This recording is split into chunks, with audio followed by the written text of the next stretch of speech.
Good afternoon to you all, and it's Women's Month, and tomorrow is Women's Day, and I'm excited to be here today. I'm excited to be celebrating, women like you, like me, like everyone. Basically, may we have fun this month. The entire month is Women's Month. And joining me on the panel today, I have two amazing women. I have Sandra Riza from her internet. I also have Maurine Tukahirwa from the Girls Forum. Girls Must Uganda.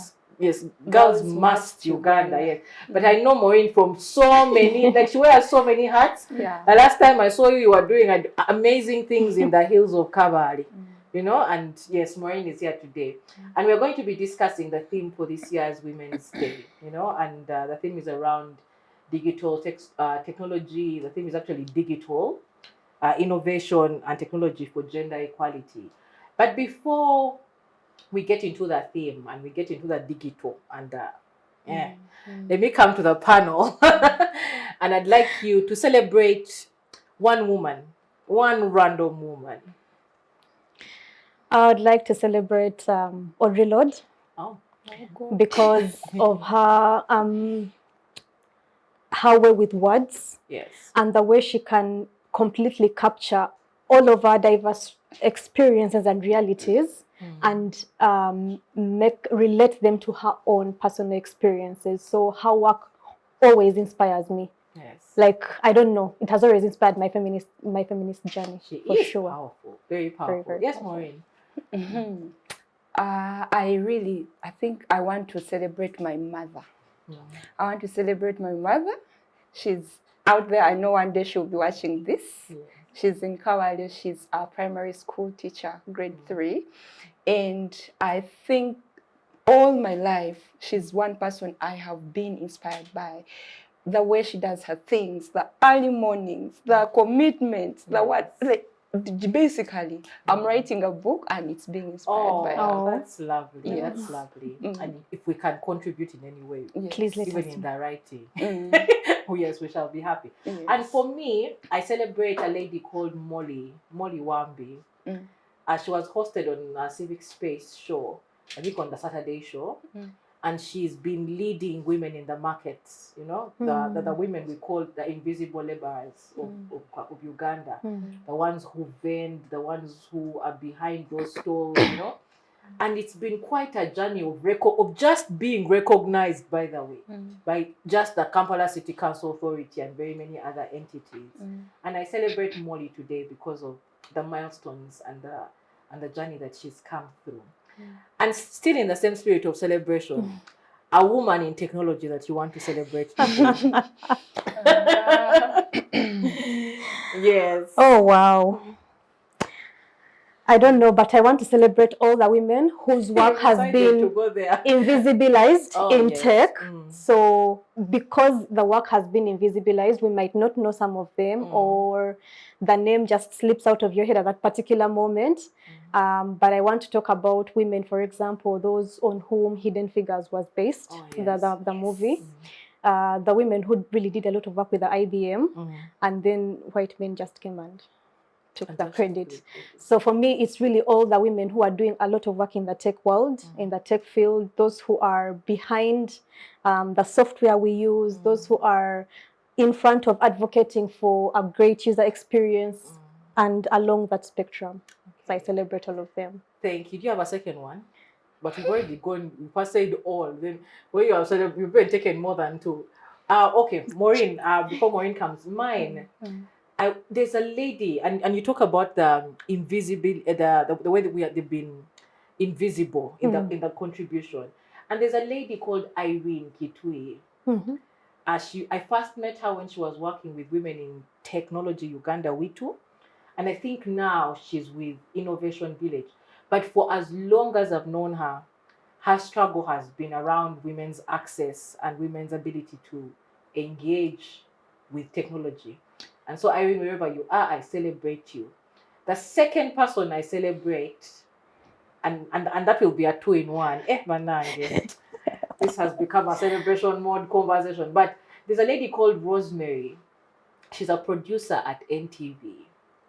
And when I met Rosemary, she was the only female producer you know, or I think in the TV spaces. So wherever you are, Rosemary, I celebrate you.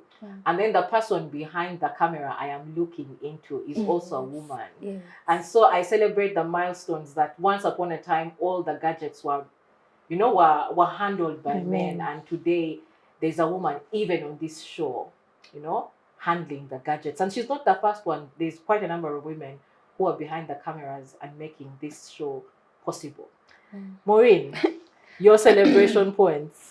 Women in tech. Yes. First of all, yes, those women that are featured, or the women that inspired Hidden Figures, are amazing. Thank you so much.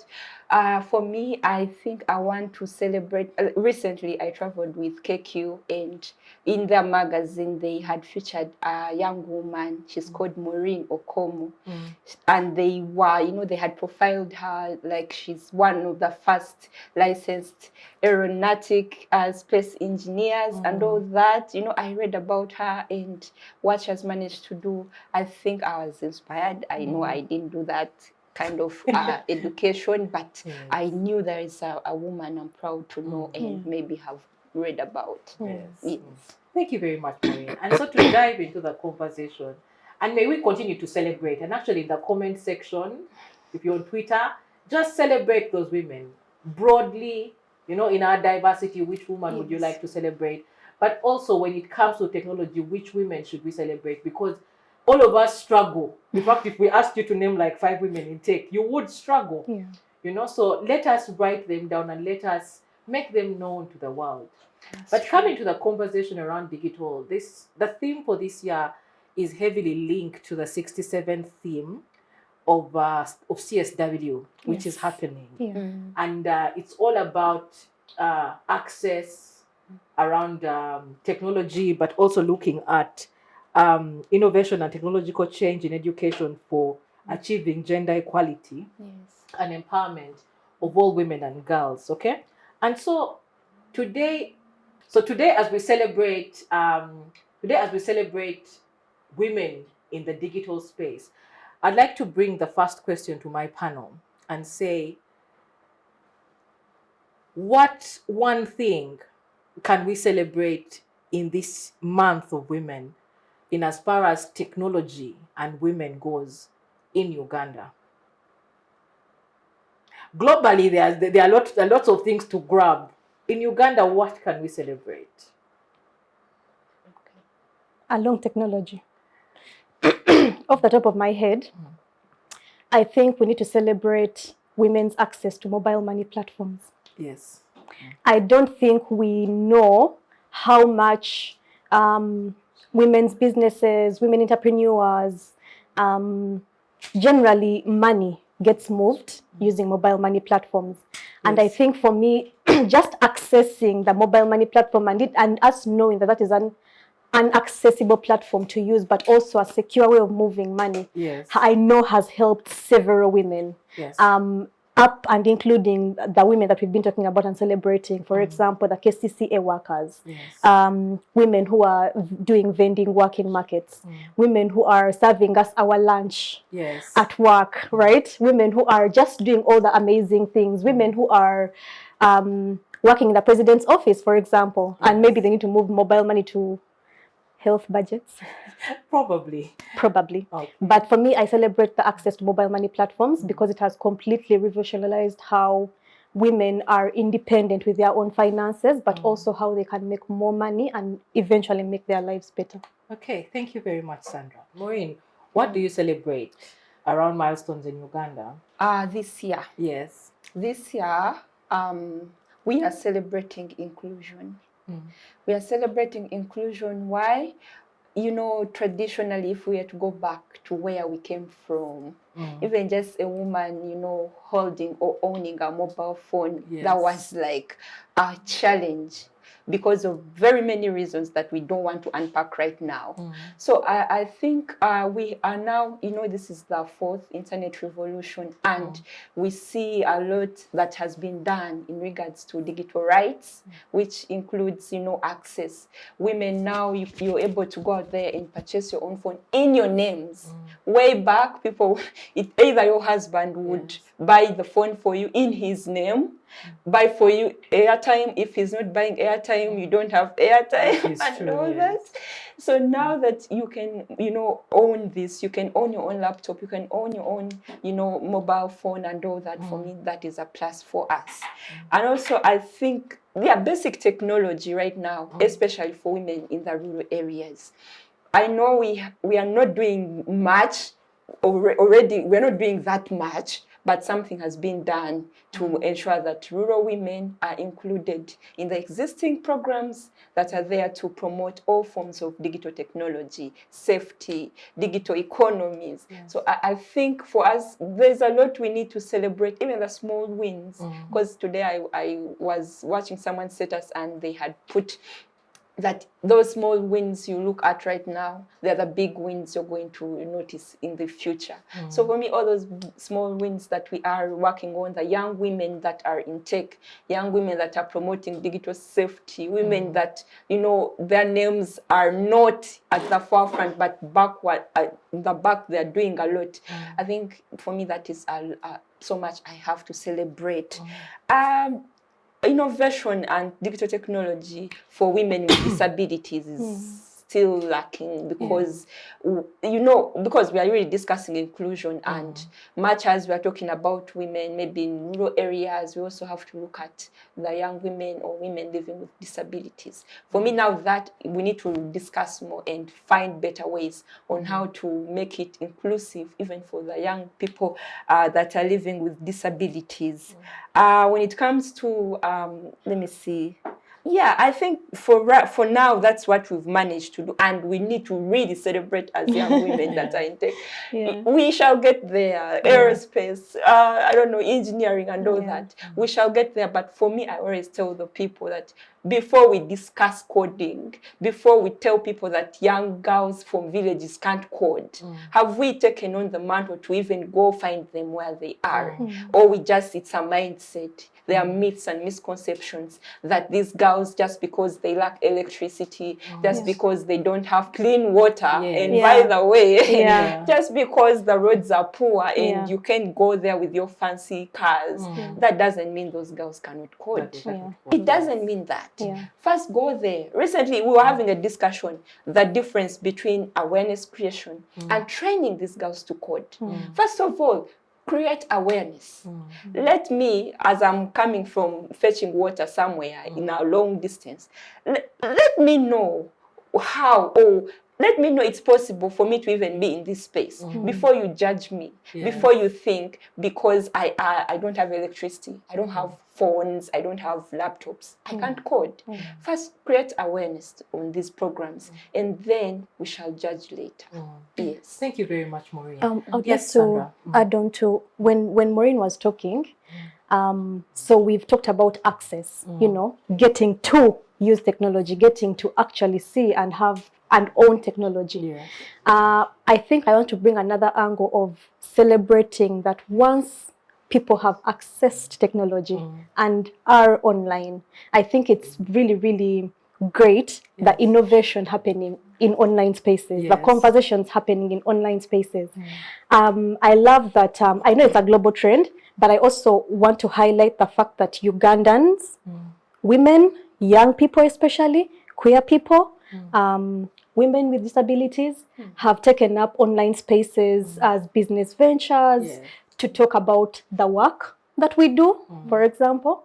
If it's organizations, if it's in the formal sector or informal sector, it's a space that people are using beyond just social networking. And I think that's something that we need to really talk about and celebrate because it's not as obvious as we think it is. And it didn't happen organically. There was a push.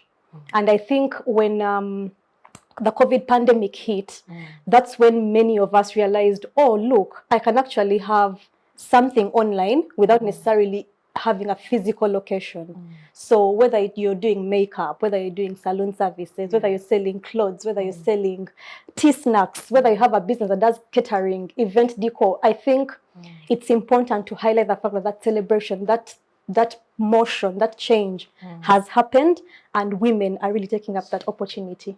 Yeah, and you see, on that note, can we celebrate some of the women who are doing, and there are so many, but what are some of the brands that you know that are utilizing the digital space and running, you know, whatever business or innovation that they're doing in a way that you look back and you're like, I am challenged.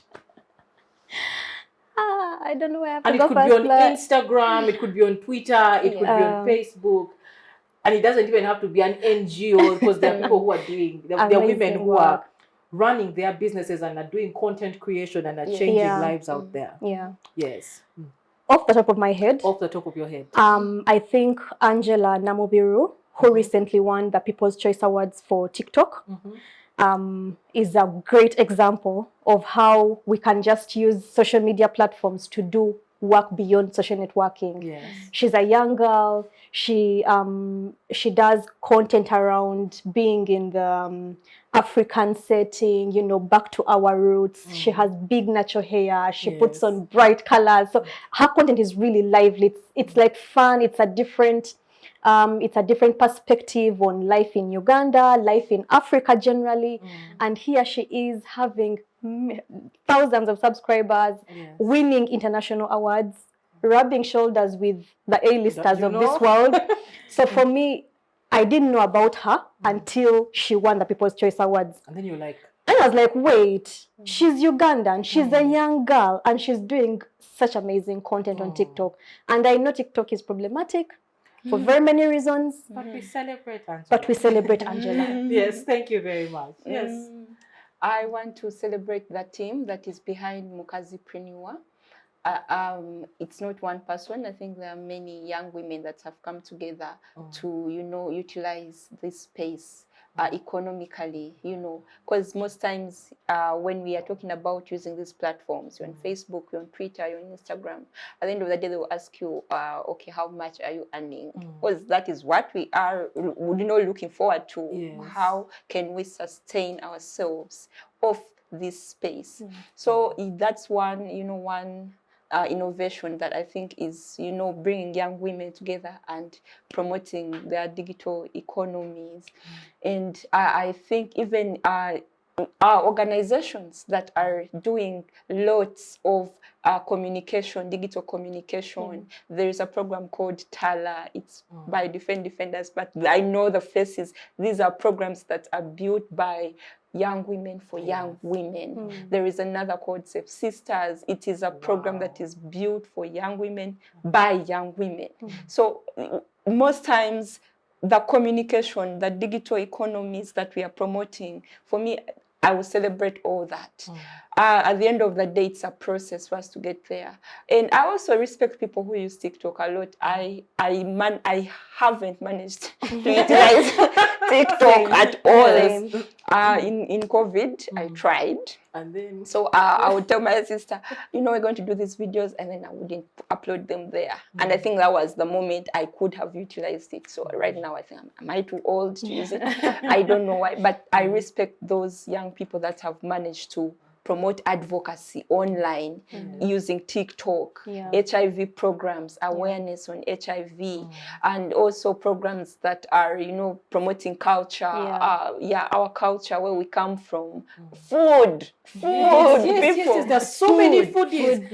I just go online to just watch like food, and sometimes I don't want to eat, and then when I watch these videos on cooking and all that, I go back and you know, look for something to eat. For me, I celebrate all that because I don't know what we would have been or where we would have been without the internet. Honestly, I think Maurine raises in everything that you said.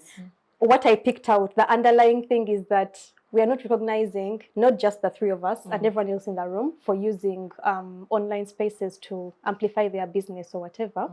But we are not. When you say who are those that you want to celebrate, we think external. We don't think about ourselves and the contributions we are also, you know, making in this sphere. So as she spoke, I was like, wait, there are actually many. There's so much happening. Like, you know, she mentioned Safe Sisters. An alumnus of Safe Sister program is actually in the first cohort, the pilot cohort.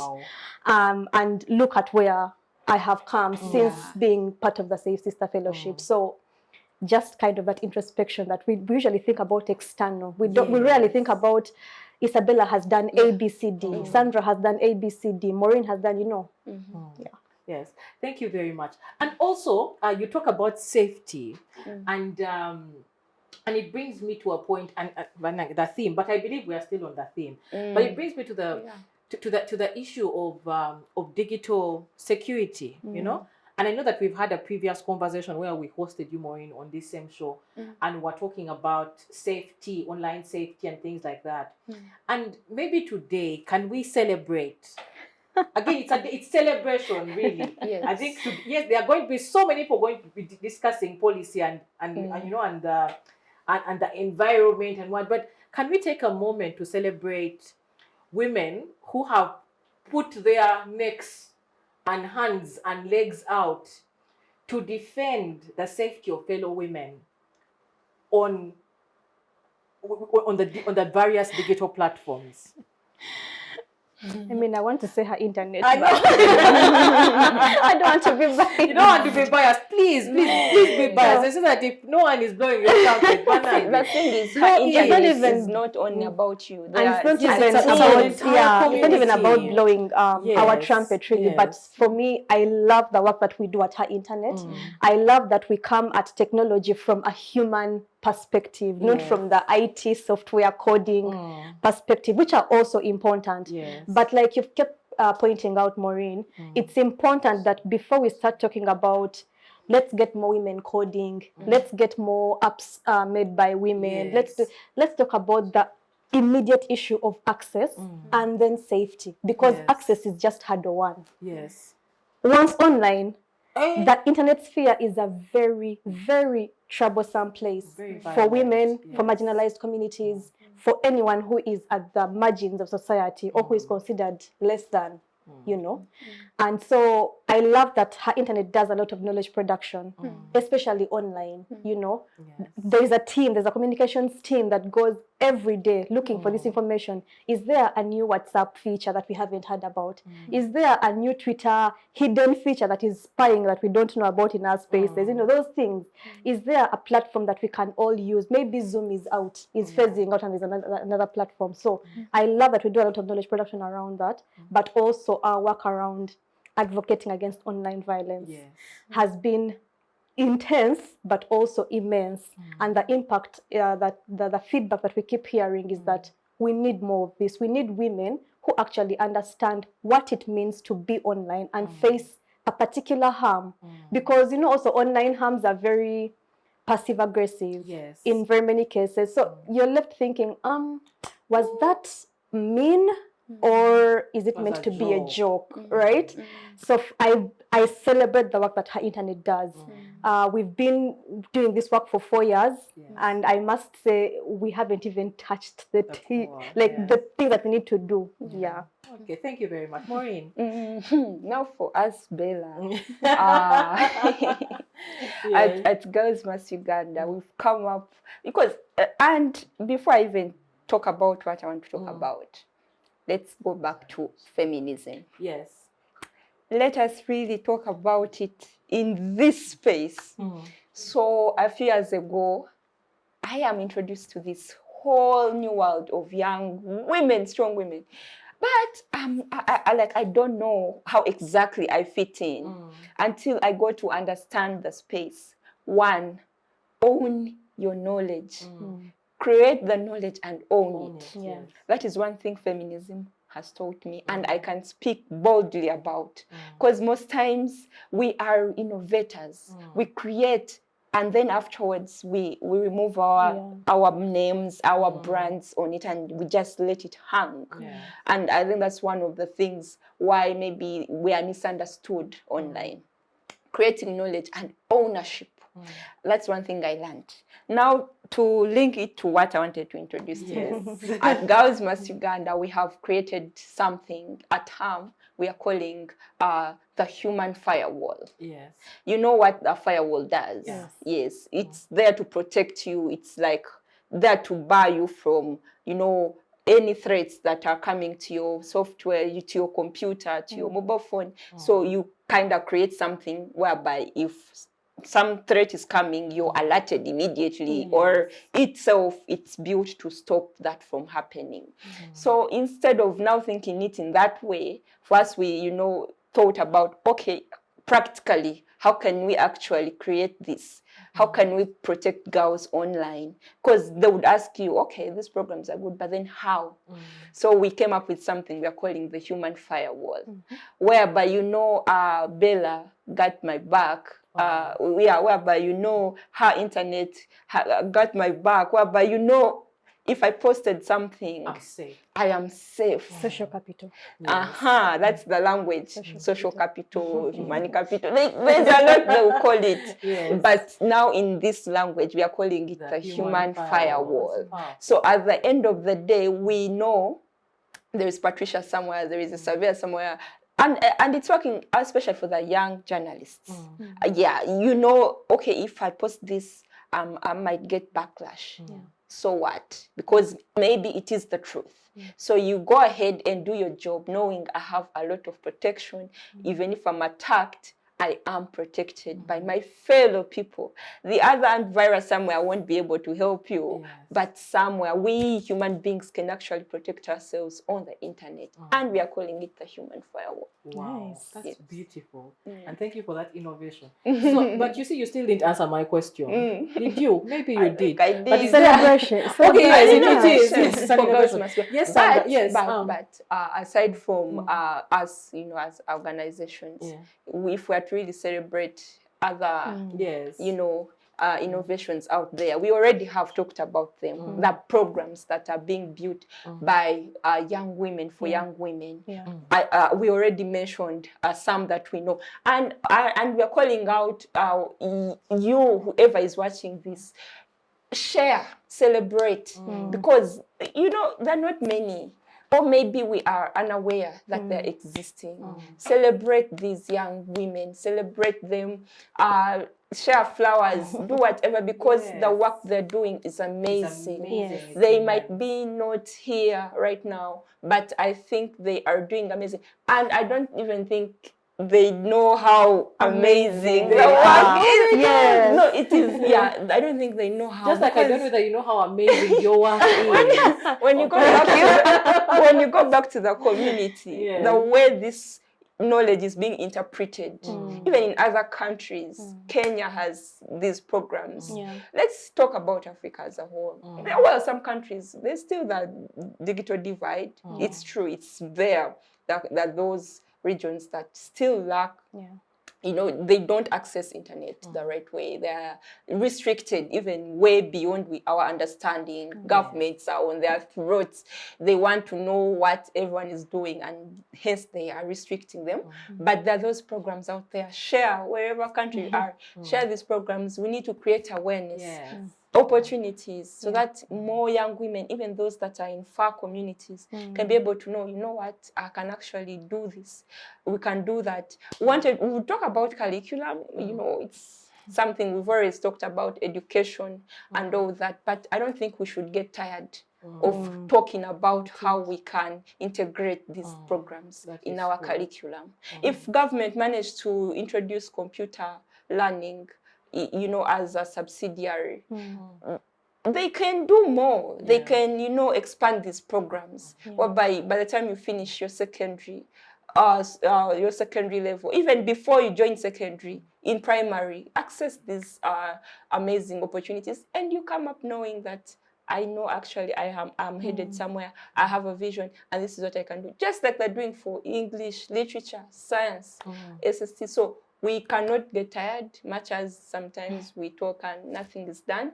But we need integration where these programs can actually reach people in school, girls in school, and all that. Okay. Yes, Sandra. I wanted to thank you, Maurine. Every time Maurine speaks, I get inspired. I think it's because I speak first. So every time she speaks, I'm like, I should have said something. I want to celebrate Twitter feminists, Ugandan Twitter feminists, but Twitter feminists everywhere. Because I'm Ugandan, I'll celebrate the Ugandan ones first this year for this March.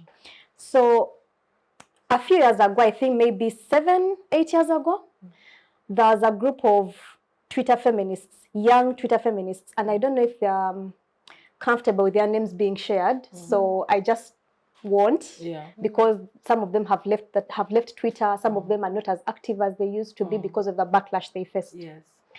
But years ago, it was very daunting for a girl, especially a young girl, to come online and name and shame a perpetrator of whatever kind of violence, physical, emotional, sexual, financial, identity, whichever. But because of that group of Twitter feminists who did a lot of work under the hashtag Dismantle Patriarchy Fridays, specifically, they did so much work in terms of sensitizing young girls and women about our inherent rights, but also how to use our voice, you know, like she mentioned earlier, and also how to hinge on social capital, right, online. So we know online it's a space whereby anyone has a platform to have their voice heard, especially marginalized people, especially women, young girls. And so these feminists ensured that they created that social gang of people who are aware of what power and privilege means, but also people who are aware of how patriarchy and other oppressive systems infiltrate these online spaces and therefore shape our experiences online as women, with the online harms, with the hacking, with the non-consensual sharing of intimate information and images. And so fast forward to now, it's very easy for, I see university students calling out perpetrators, calling out their bosses, like, this my boss has come at me wrongly and I'm feeling some type of way about it. So for me, I celebrate those women because of them, her internet's work is easier, because we are speaking to people who are already on the journey to discovering their own power and how they can turn that power into, you know, capital online. I want to maybe highlight, after that Twitter feminist era, I want to highlight a particular Twitter feminist also called Pesha Humuza, who started the hashtag Wear That Mini. Hashtag Wear That Mini is started out, I don't know for her how it started out, but for me it was like banter. As an outsider looking in, I thought it was banter until it actually became a social movement of empowered people, empowered women, empowered communities who are able to express themselves and dress in whatever way they want to dress, without necessarily hinging how they are dressing on external validation, external factors, or external whatever. So for me, I celebrate such nuances because that work cannot be quantified. It can't. It cannot be quantified, but that work has shaped how women now in Uganda utilize online spaces, especially Twitter. Twitter was a very violent space. It's still violent, but it was a very violent space 7 years ago. And the work that those women did, some of them, because of that work, were pushed off the online spaces, or they had to censor. Or they had to pull back and say, okay, I'm not going to be in the public online space anymore. You know, or they had to cut back on their followers. You know, so they had to sacrifice a lot so that we could run. We celebrate you. We celebrate every Twitter feminist. I know a few of them, and like you said, their identity still needs to be protected. But thank you very much for that. And speaking of quantification, so there are things we can't quantify, and we've talked about them. But speaking of quantification, one of the reports around this theme, I think it's from the UN, states that I think in the last year, the sub-Saharan Africa lost approximately $1 trillion US dollars. That's middle income, but you see, that is still us, But we lost approximately $1 million US dollars. 1 trillion. From 1 trillion from the exclusion of women on within media spaces, but also within the technological spaces. And for those of you who are wondering what does that look like, it's basically to say that for women who could have pitched more with their businesses online and didn't, there was a quantity attached to that. For women whose knowledge could have been boosted by a certain amount of access to information, and they didn't get it, you know. But also looking at areas that have deeper internet penetration and technological penetration, and what their incomes look like against areas that do not have, you know, the access that we're talking about. We lost $1 trillion. So coming back to the panel, and we've talked about some of the, we've talked about a few of the interventions, but can we break down the loss that happens when women do not have access to technology and digital spaces? And it doesn't have to be quantifiable, but can we just have that conversation and say, if we could have done 1, 2, 3, then we would have been able to make more, you know? And maybe that could account for the 1 trillion that we then mourn as a financial loss. That could be a budget for an entire you know, unit in some of these departments. I don't know which of you would want to go first. I think Maurine should go. Okay. Yes. If women were more included in this, in the digital space, I think we would see more freedom of expression. Much as it's a generic term or it's a generic issue, women are still more marginalized. Yes, women are still more marginalized. Even the fact that they don't get to that space, there is, you know, there are 2 steps. There are those that are being, you know, there are those that are being stopped from expressing themselves, and there are those that even don't have access to, you know, do that. And these are the women.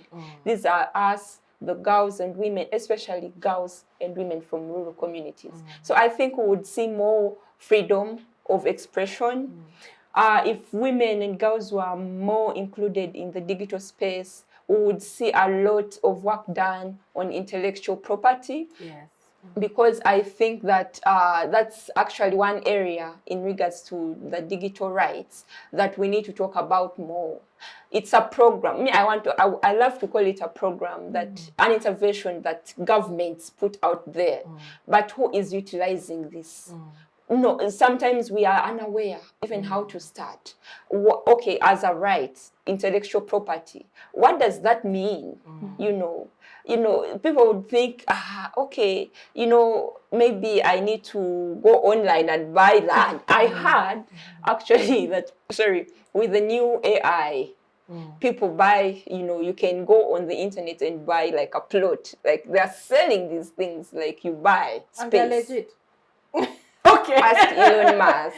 They are legit, they're selling them. However, here in Uganda, contextualizing this, now that could be intellectual property, but contextualizing this is our knowledge, our information, our innovations as young women. How are they protected? Do we have that?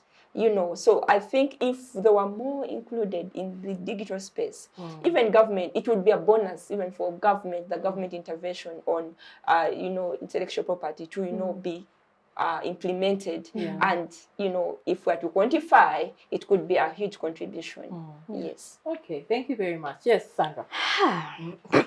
Quantifying is obviously hard. It is. But I want to start with the fact that if women don't have are disproportionately affected by lack of access to the internet or to the technology, that means that almost 50% of the world, or let's say 50% of sub-Saharan Africa, is not connected.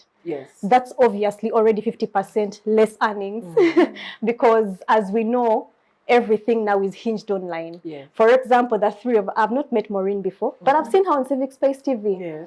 And now that we've met, you know, we're going to continue this relationship and probably see how it makes more sense. It makes more sense because now Maurine will be like, who is Sandra again? I'm not so sure about that person, right? But then also because how did we get here? The 3 of us to get to this space was through communication online. No one physically came to see me or to see you or to see Maurine to say, hey, there's going to be this thing, come, let's fall in, right? So for just looking at that, so if almost 50% of sub-Saharan Africa is not connected, or for some reason has gone offline because of online harms, because of other factors, then it just makes sense that we're going to lose half the money we could have made. And then it also goes back to literacy educational levels, or literacy level that we, going to school and what. We know obviously in Africa, especially sub-Saharan Africa, it's mainly the male human beings who go further in school. And technology and how we interact with it is through colonial languages. Exactly. So if you can't even already express yourself articulately in English or another colonial language, then you're already excluded. So you might have the phone, but how are you going to, so then what? So you have the phone, then what? And that takes me back to the issue around decolonizing the internet's languages. Because there's so many languages in the world, but the internet only recognizes a few.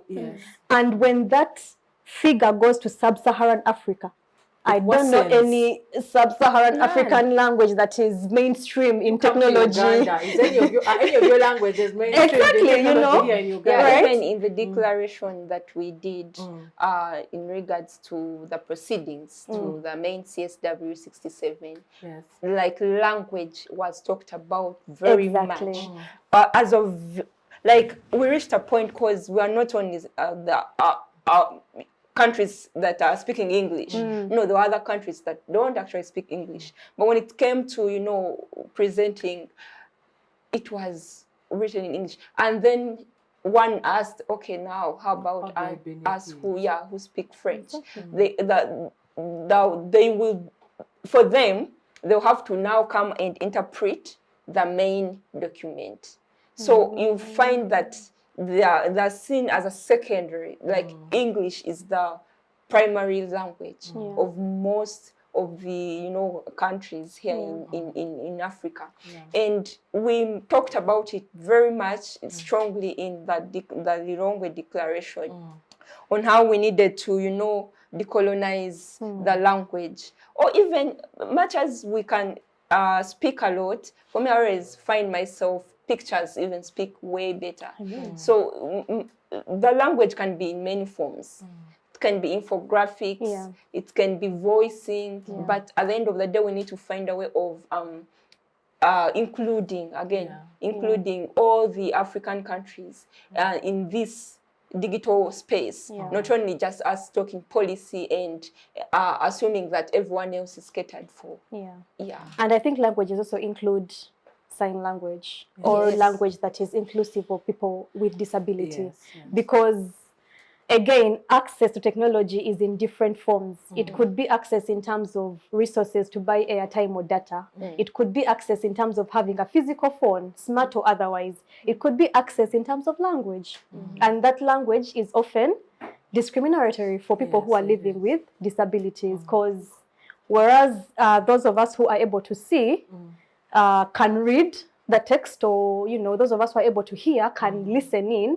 What about for our colleagues and siblings who are unable?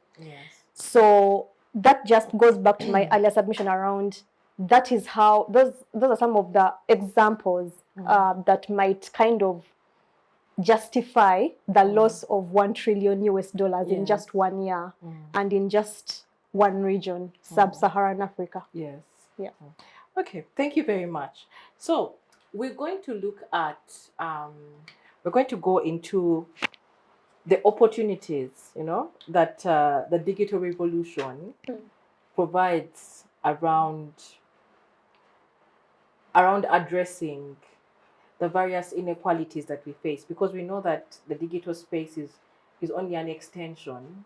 It's an extension of our lived realities as women. And the lived realities are every reality that you have out there.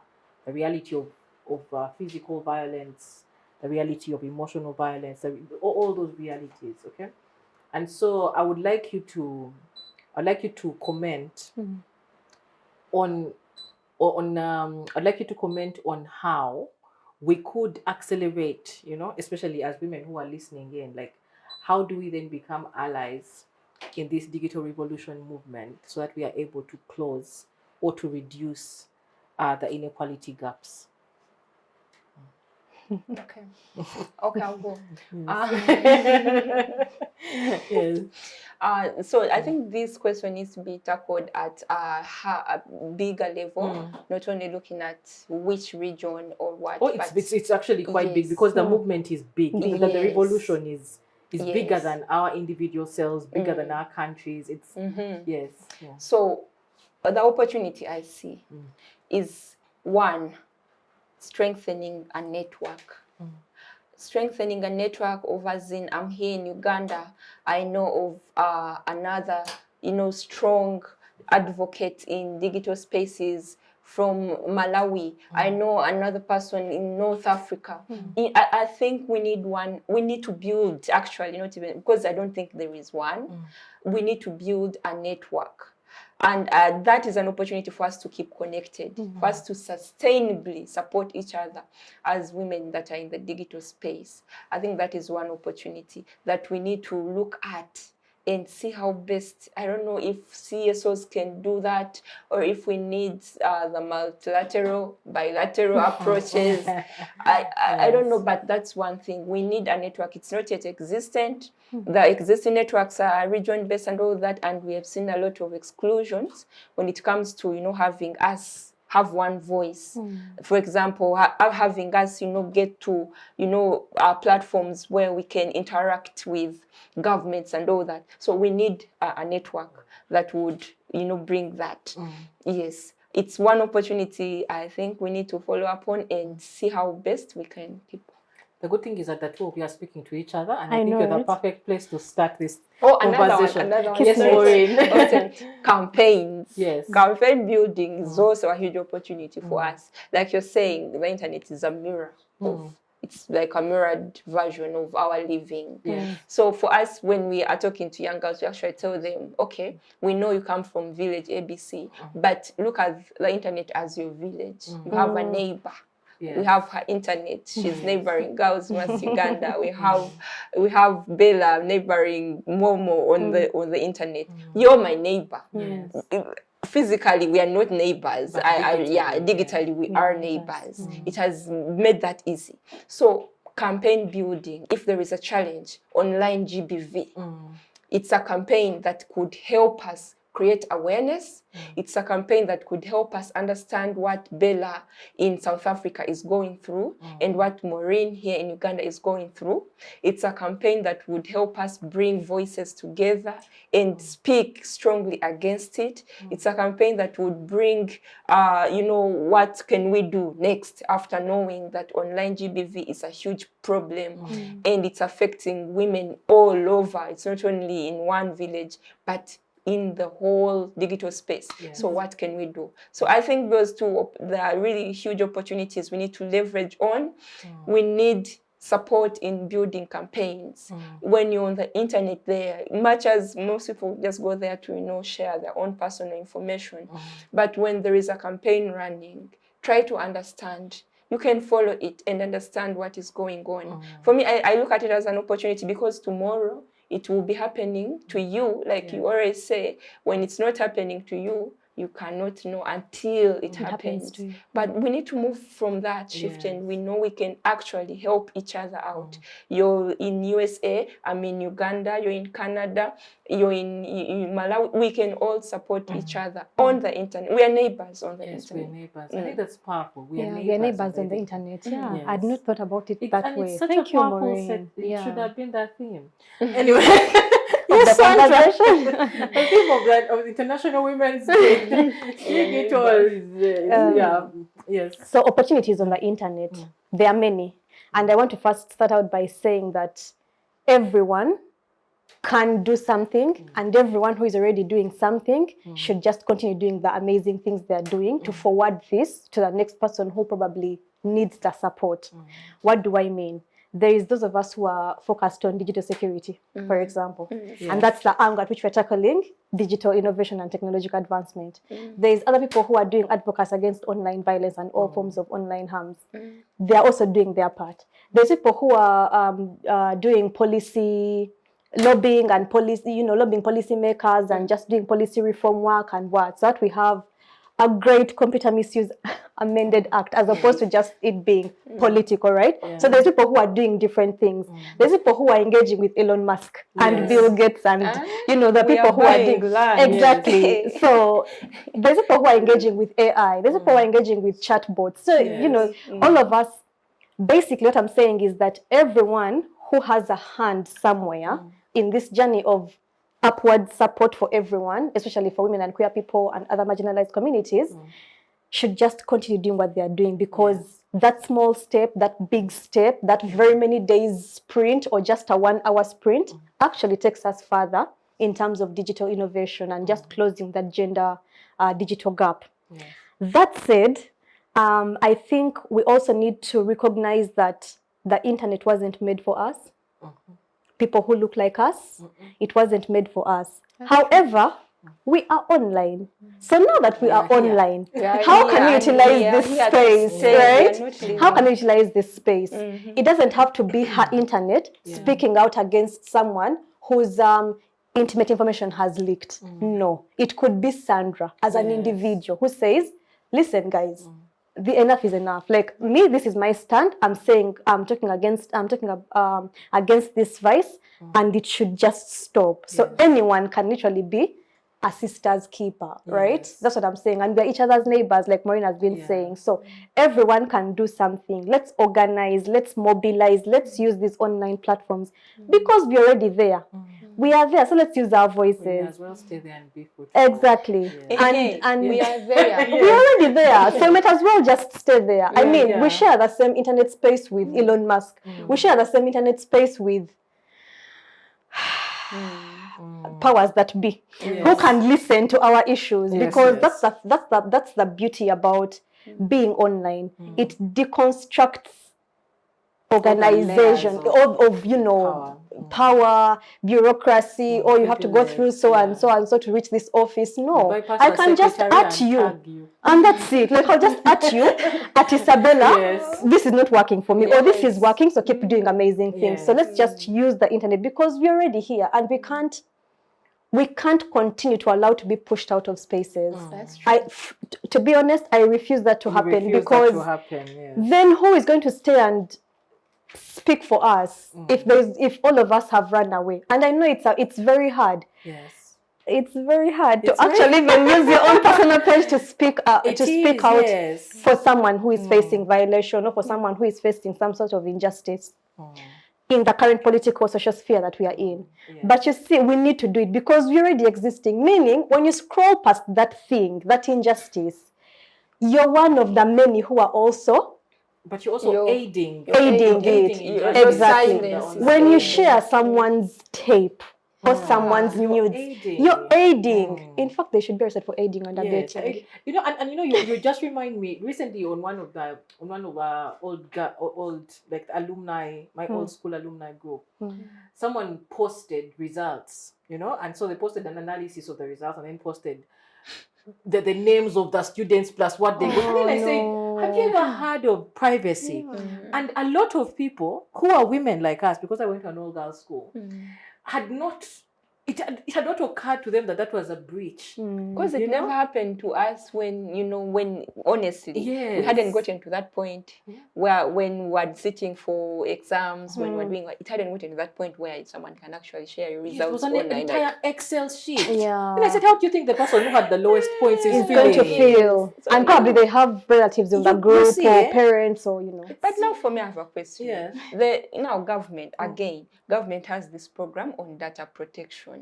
Where they're actually taxing organizations to, implement such things. But what is the intervention at the end of the day? Is it only about the economy's money and all that, the taxes, or there is an intervention, like there is something way forward, like for example, things like that to happen? You already have organizations that are, paying that tax on data protection. But what is their intervention for them as government? It's a program, I think, and I'm aware it is. But how are they doing that? I think we need to call them up and especially beyond the structure. Because usually the structure is, and then And then once you have a structure, then we have so many questions. Of what is what does the intervention look like? What does breach look like? What does and rarely, because of the chaotic nature, I think, of our country, there's always another problem that we are dealing with. Fire. There's another fire that we have to put out. But I think that's a very important question. But we need to know what the intervention is. Yes. I don't have an answer. I also don't have one. But I want to mention that maybe our policymakers can start by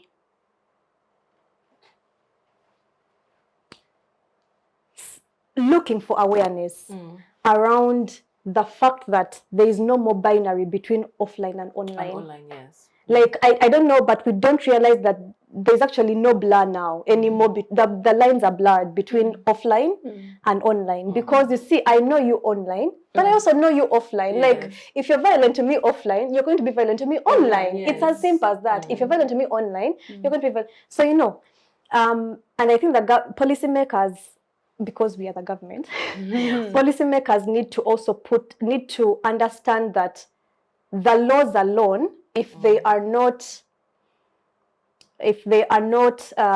integrated with the changing online and technological landscape, won't make sense. Because yes, we have a beautiful law on data protection and privacy, but does every Ugandan understand that when they share someone's intimate information without their knowledge, even if you're just sharing to your best friend, it's a breach. It's a breach of privacy. Do we understand that? But you see now, policymakers, before they put that law in, before they make that into law, need to let us know, sensitize the masses, use some of the government money, to sensitize Ugandans about, there is this new law. It's brilliant, but it is not only stuck at NGOs paying tax, for example, or it's not only for media houses and when they're collecting a story, or it's not just for Civic Space TV to say Sandra consented, but later withdrew her consent to appear on this show, right? It should cut across, because our interpersonal relationships are increasingly becoming more of online relationships than offline. I mean, how many people in person do you talk to daily compared to online? Very few. See now? Yes. So meaning, most cases, our offline communities are like an echo chamber. Like, it's our people, our immediate family, immediate friends, work colleagues, you know, neighbors, physical neighbors. But we also have a neighborhood and a village online that these laws need to translate to. They need to know. You know, both things need to coordinate. Yes. If we are saying that theft is bad, for example, if I steal my neighbor's chicken, I'm going to get, you know, some sort of sentence. How about if you steal my intellectual property? Yes. Where do I go? What about if I design just something small with Adobe? And then someone takes my watermark off. What does that mean? Yes. You know, something. If they see take it in slightly. the entertainment industry, musicians having thingies around songs, and this is my song, or it is mine, I bought it. No, you didn't buy it. My manager this. You know, those laws cut across to all those things, but somehow we are unidirectional, and it's just political. We have very many fires to share also an example. It's so recent that I just got to learn, and I was hurt, like so much hurt, that one of the best movies I've watched, Wakanda, which has grossed millions, if not billions of dollars, they didn't consult these cultures. They did not go out there. No one is attached. Like, just someone comes, let's say, and starts talking about the Bachiga culture, and they talk like they know, they do a lot, script and everything. Nothing, no consultation, no anything. It's only the big texts. And I think that's what we need to really discuss more further.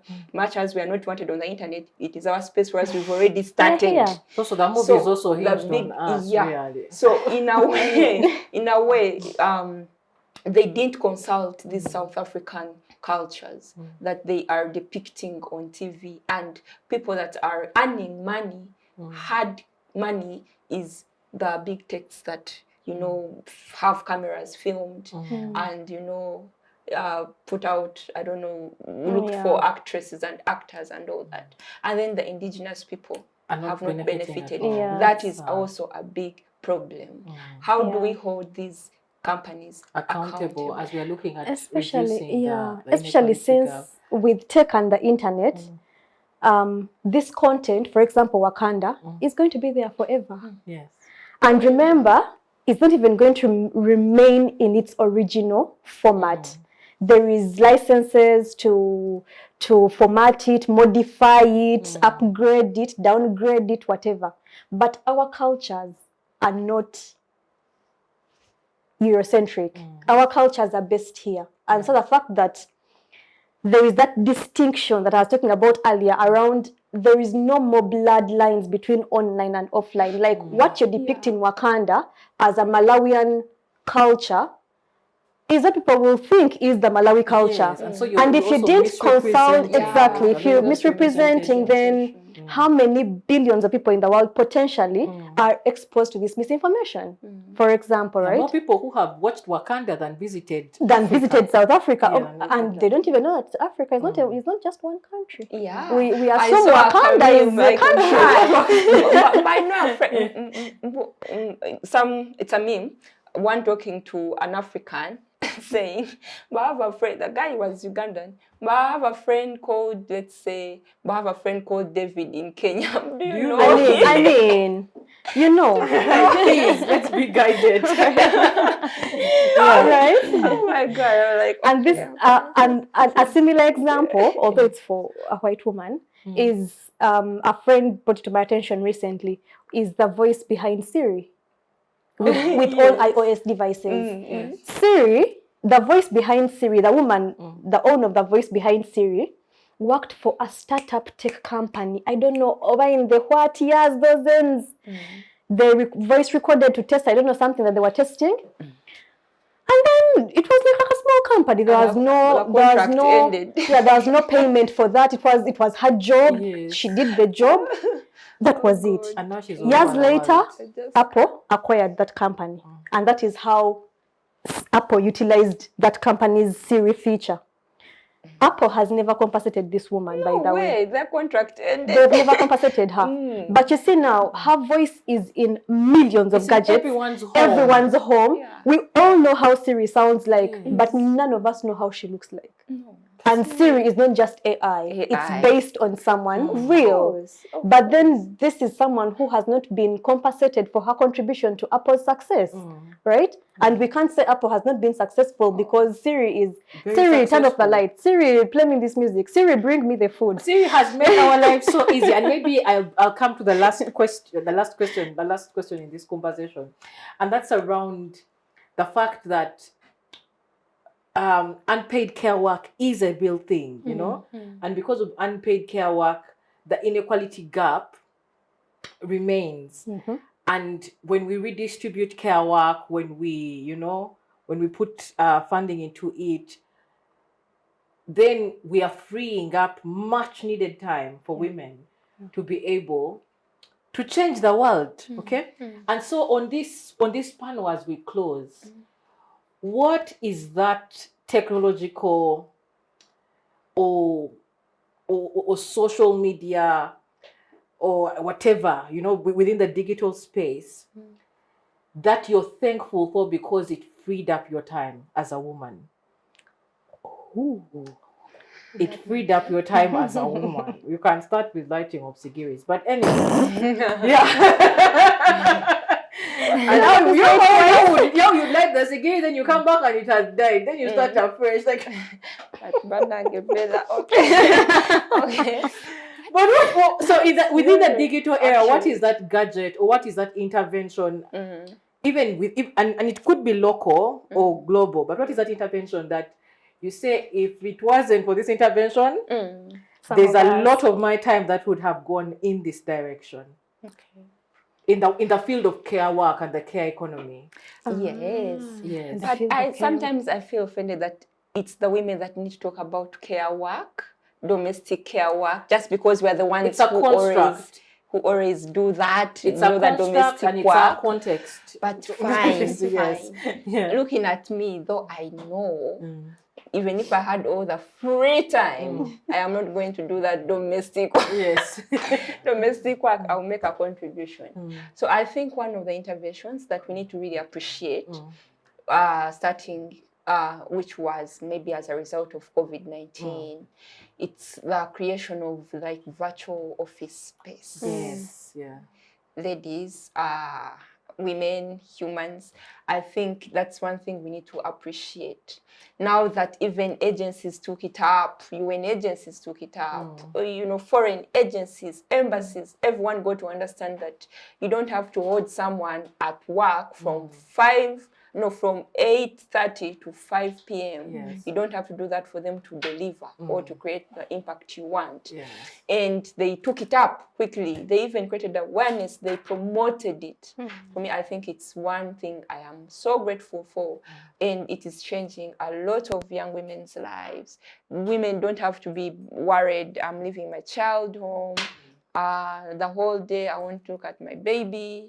Or even other works you want. I don't want to talk about those things of cooking and washing, but fine. Yes. You think you know you can do all that because you now have enough space. You can go work 1-2 hours online and go back to your domestic work. It doesn't even have to be domestic work. Yeah. Yes, Sandra. It can be side business. Yes, but you see how this question has pricked you because you're looking at it through the lens of domestic work. And it is really through the lens of freeing up our time broadly as women. Side businesses. Yes, your side. Yes, our side hustles. Yes, Sandra. Yeah, I don't think I can pinpoint the one thing because you guys, there are many. Washing machines have revolutionized this world. No, I feel like when you're doing like this, like you're thinking a lot. Like also, like that is time that you're going to spend. Yes. I mean, like anyway. I think. Yes. I think I want to broadly mention electricity. Yes. Just broadly, electricity, because I don't know, life would have been life is much more difficult when you don't have electricity, and therefore electrical equipment, appliances that kind of make this work easier. I don't know if they're making it easier though, because when you free up time with the washing machine, there is a lot more time to get to that cooker and prepare that food. There's a lot more time to get the compound swept and to get your work done in that Zoom call. It's a balance. But I think generally electricity as an invention for me has been amazing. And all these electrical equipment that we use to make our life easier. Thank you. And I think for me, mine is really in the medical. The fact that I don't have to go to a pharmacy. There are so many pharmacies that do telemedicine. Like, I just have to sit at home and it will reach. And the investment in the fact that there's also a pharmacist to advise you. And then even just little things like, unless I'm dying, I do my consults with my doctor online. So I can have a discussion with my doctor from the comfort of the house. But then also we have doctors who are doing more home visits. More than service delivery. Yes, service delivery. And I think technology has had such a huge impact on that. And for me, it makes all the difference. That as a sick person, I'm not sick now, but when I'm sick, I have more time to rest and not be scrambling on the road with all the potholes. Or even in the hospital queues. On the hospital queues, yes.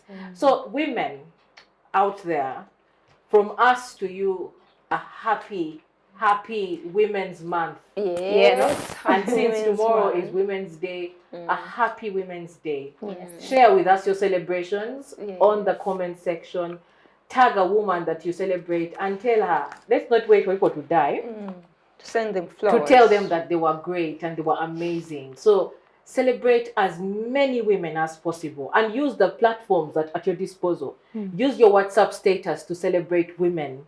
Okay, on Women's Day, use your Twitter handle to celebrate women. Use your Facebook to celebrate women. Go to Instagram and celebrate women besides yourself. Okay, because the others will be celebrating you. Otherwise, from us to you, we love you and we celebrate you and we cheer you on.